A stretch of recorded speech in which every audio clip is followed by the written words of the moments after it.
Tere kõigile! On aeg teile teada anda 5. vaatajamängu õige vastus.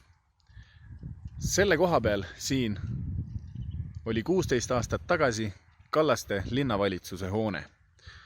28. oktoobril 2006 puhkes selles hoones tulekahju. Aasta hiljem, 2007, 10. juulil lükati see maja maatasa.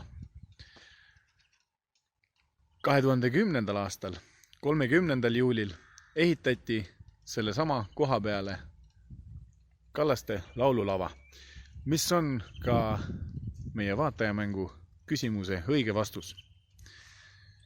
2019. aasta 4. mail toimus Teeme ära talgupäeva raames laululava korrastamine.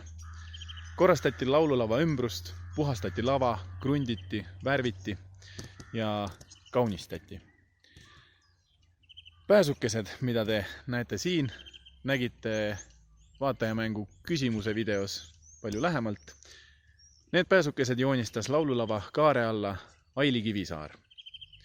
Muide, Kallaste linna keskväljakul ja laululaval toimuvad nii kogukonna väiksemad üritused kui ka Kallaste linna suurüritused, nagu näiteks veebruaris Karakatitsa ja augustis kala- ja sibulalaat. Aitäh kõigile, kes vastasid.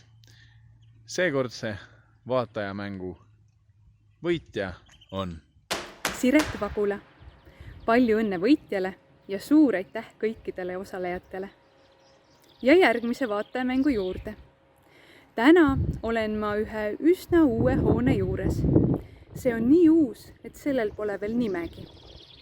Siin saab mõnusalt hommikukohvi juua, linnulaulu kuulata, nautida vaadet järvele ja sündmusi korraldada.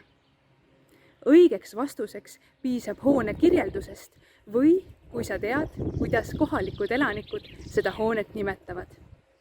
Vahvat nuputamist!